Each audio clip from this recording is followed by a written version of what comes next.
Chapter 10. Hunted 2. Ronin did try sleeping, but the bombarding noise outside only got worse and worse as the horde passed by. At one point he feared the poisonous animals would break down the wall. It was only after an hour that he finally dozed off. With how tired he'd been, eventually, even the worry of being eaten by ruddles went away. When he woke up again, drearily looking around the room as he did, he let out a breath in relief. The wall had held. He checked his implant. 3 hours. In terms of sleep, it wasn't much, but it would have to do. He glanced out the lookout hole in the window. There were still ruddles outside, but what remained of the horde was, well, not a horde. There shouldn't be more than 20 of them out there. He could deal with that. Groaning, Ronin rose up from the couch, then stretched as he prepared himself for the Calvracian embrace. One session wouldn't do much for his injuries, but he'd take any little advantage he could get right now. Lowering his legs into a deep stance, Ronin harmonized his breathing, then closed his eyes as he imagined the energy flowing through him. He only got halfway through the first stance before deep pain flamed up from his left shoulder, almost breaking his concentration. He pushed through it. Reaching the second stance, his entire body hurt. He was nauseous, dizzy, and he felt like he was about to explode. But he could do this too. He held the stance until he felt the heavier energy fill him completely, then switched to the third stance. Switched for 2 seconds, that is. Well, there's no way I'm doing that again. Ronin sighed. Those 2 seconds had almost caused him to black out. Evidently, he was still too injured to be pushing himself. Stumbling over to the barricade, he began removing the furniture. The longer he stayed cooped up in here, the higher the danger. They were still out there, the ones hunting him. Though this old part of the city was dark, there were ways to deal with that. There were ways to deal with the terrain as well. No, he thought. I have to get to the planetary guard station first. He could think of healing his injuries later. After throwing away the last chair from the door, he exited the building, kicked a ruddle out of the way, dodged a tongue lash from yet another ruddle, then jumped onto a not-so-rusty steel beam. It was time to head for the silo complex. Past it, if he could find his way back into the sewers again, he'd be right under the planetary guard. Garnick. Garnick furrowed his brows as he looked over the display. 62 members had ended up either dying or getting injured to the point of having to remain behind. The horde had taken them by surprise, and the result: devastating. The pale-skinned rodents had not only eaten several of his men, they'd infected the ones that survived. With the number of diseases these ruddles carried, his men needed medical attention immediately. One of the few green dots still denoting his teams blinked. "This is Team 9, over," a male voice whispered over the intercom. "Copy that, go ahead," Garnick replied. "We've got eyes on the target." Garnick was stunned. Had he finally gotten a break for once? He had to make sure. "What's his heading?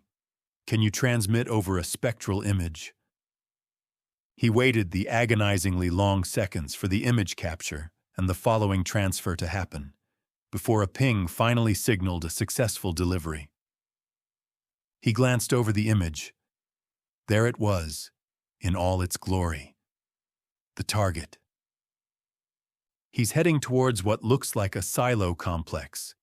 Do you want our team to intercept?" Negative. Garnick wanted to make sure this time. He broadcast the next message to everyone. "All teams form up. We will all be intercepting the target this time." They were over 40 people. They knew his location, where he was headed, and they were faster. there would be no more miraculous escape this time. This day Ronin would die. Ronin. As the target was making its way towards the silo complex, the Academy suit began beeping. No, it was not low on energy. Instead of the softer, quieter type of alarm, hard, loud, continuous beeps blasted Ronin's ears. A radiation warning? Startled, he used his Uninet implant, then pulled up his suit's display. There were horror stories of plenty of instances where people got sick, died early or mutated, unaware they were being irradiated every day they went to work. If the Academy suit had gone so far as to warn him, it had to be bad. Eisenschaft radiation, Ronin remarked as he saw the display. This is the radiation Raverus Ravent spoke of earlier today. He didn't need his memory palace for this. Ronin knew exactly how dangerous this radiation was. Rated as one of the more lethal types, this exogenous energy was virtually unstoppable, passed through almost everything and acted swiftly. The textbooks got oddly vague on the specifics, but they claimed the radiation first caused hair loss, then death. No textbook explained where this energy came from, but they were all clear on one thing. If you got exposed to it, you had to leave immediately, and if you couldn't, you should inform your superiors. It was enough for Ronin. He looked at the rising radiation values as he closed in on the silo complex. At this rate, he wouldn't even make it across before his hair was gone. A detour it is then, he thought. He glanced around for an alternate path out, but as he did, he got the eerie feeling that he was being watched. Looking closer, he spotted them. There were 5 men out there following him.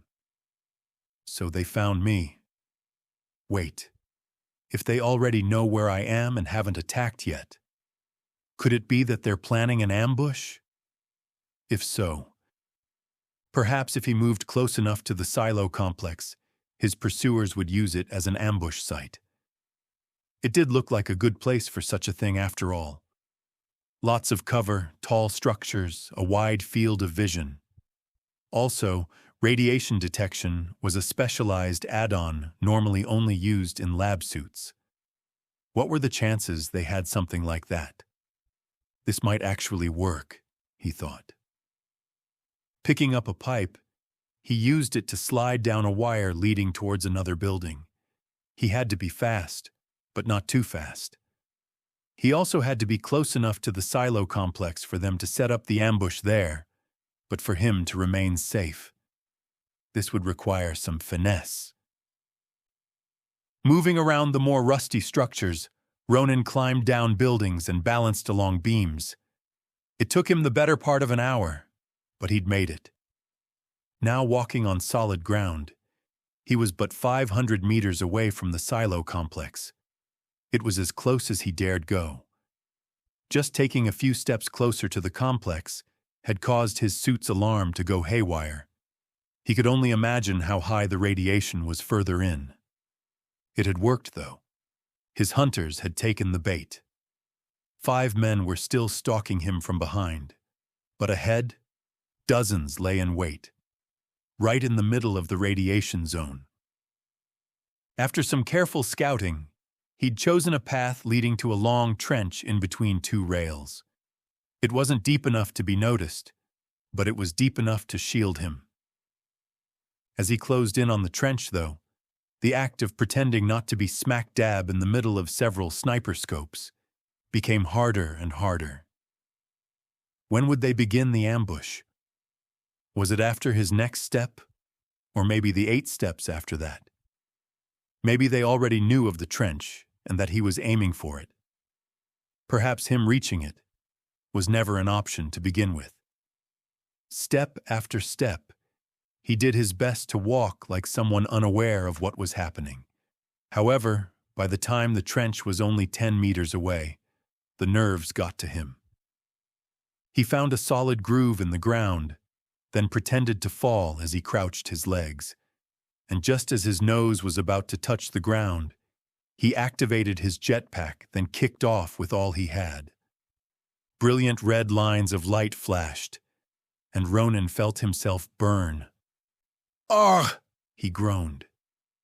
He'd been hit, and more than once. Crashing back down onto the ground, he gasped for breath. He was in the trench now. He was alive. That was all that mattered. Trying to ignore the pain, he crawled ahead. "Did we get him?" One of the men shouted. "I nicked him! I nicked him good!" A gruff voice cheered. Amidst the laser fire, a commanding voice broke through the noise. "Team 21 and 10, come with me. The target jumped into a channel of some kind. Let's go, boys. It's time to confirm the kill." Ronin inwardly cursed. That's the man who talked in the sewers earlier. That blasted whistler. Hopefully the radiation would do something soon. If they made their way over to the trench, he was a dead man. He continued crawling as burning rays broke through his cover. Parts of the trench began melting, and he had to climb around molten sludge a couple of times, nearly getting shot in the process. Then, the flashes of light stopped. Are they letting up for the whistler to come and confirm the kill? Or could it be? That was when he heard it. Among the shouts coming from the silo complex, there was now something else as well. Discordant screams of sheer panic began intermixing with the noise. Finally, Ronin allowed himself a quick glance over the trench. Roar! His ambushers were in complete chaos. He noticed one man with an inhumanly large mouth bite through the leg of another.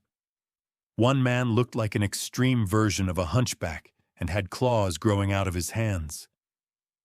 Another man had mutated to the point that he'd shrunk to half his original size. His head moved around so fast, he seemed to be moving through time differently.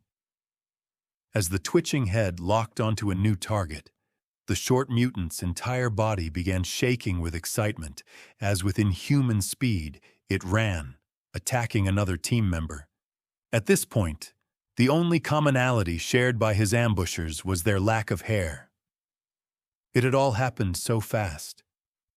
Before Ronin jumped into the trench, everything had seemed normal. Now I understand why the textbook said you should inform your superiors if you can't leave the radiation zone. It's so they can remove the threat before you mutate. He shuddered. The warning signal still ringing from his suit promised a similar ominous fate should he linger.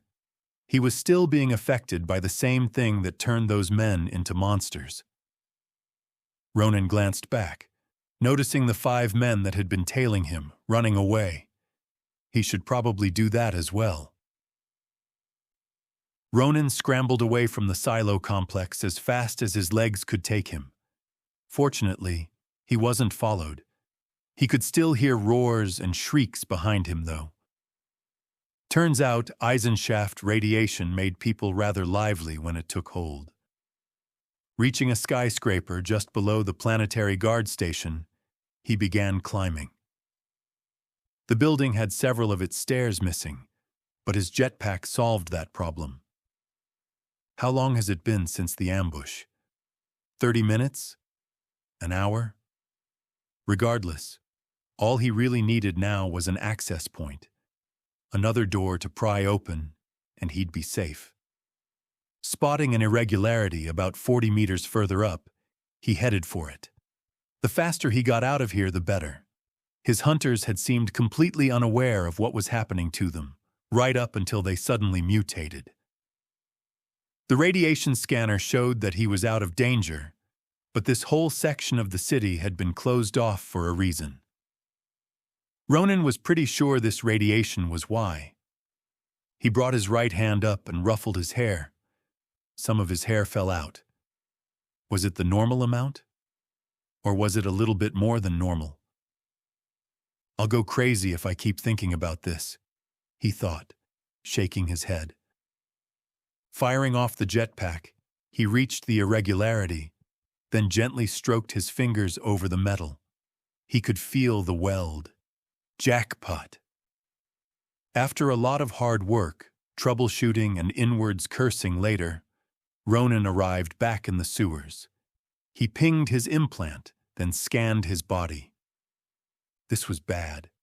One laser round had barely grazed him, but the right side of his left thigh was toast. The wound reached almost halfway through his leg. Noticing his access to the Concordia net being back up, Ronin sent Nagata a message, informing him of his situation. Just in case, he thought, then climbed out of a nearby manhole. Back on the streets of Iron Glodes, Ronin stumbled around like a drug-ridden hermit-dwarf. People avoided him, giving him looks of caution as they walked by. He'd apparently gone beyond just looking injured. Now he scared people. Finally reaching the station, he reached out to the first officer he saw. Dressed in the formal black and yellow uniform custom to the Planetary Guard, the man wore an arrogant expression. That arrogance quickly turned to disgust, though, when he saw Ronin. "There's no food here, begone," the officer shouted. Ronin focused, then tried again. "Whelp! Cough! Help!" To make it clear he was not some lost, bewildered drug fiend, Ronin used his implant to send the man a message. In it, he listed his personal information as well as a description of the attack on his apartment. About to shoo him away again, the officer stopped as he saw the message. "You were involved in the attack on District 91? Attacked? Cough." "I was attacked, yes," replied Ronin. The officer froze up, likely communicating with his superiors, then nodded. "Well, that makes things very different, kid. We've been looking for someone like you," he said, then gestured for Ronin to follow. As Ronin entered the station, there was a strange mood in the air, but he paid it no mind. Right now, he was more focused on his injuries and what the Eisenschaft radiation might have done. He followed the officer along a corridor, then into a cramped room. The two chairs in the room were bolted into the floor, and there were handcuffs chained to the table. Alarmed, Ronin looked back at the officer. "Sit down," the man said. "Sir, I was attacked. My home was blown up. I'm injured." The officer's face became hard, and his voice turned commanding. "Sit. You will be questioned later." He then placed a hand on his lasgun. "Are you resisting arrest?" Past the officer's shoulder, Ronin noticed two more men behind him. They also reached for their weapons. No. I just don't see why I'm being treated like this when I'm the victim here," he said as he quickly sat down.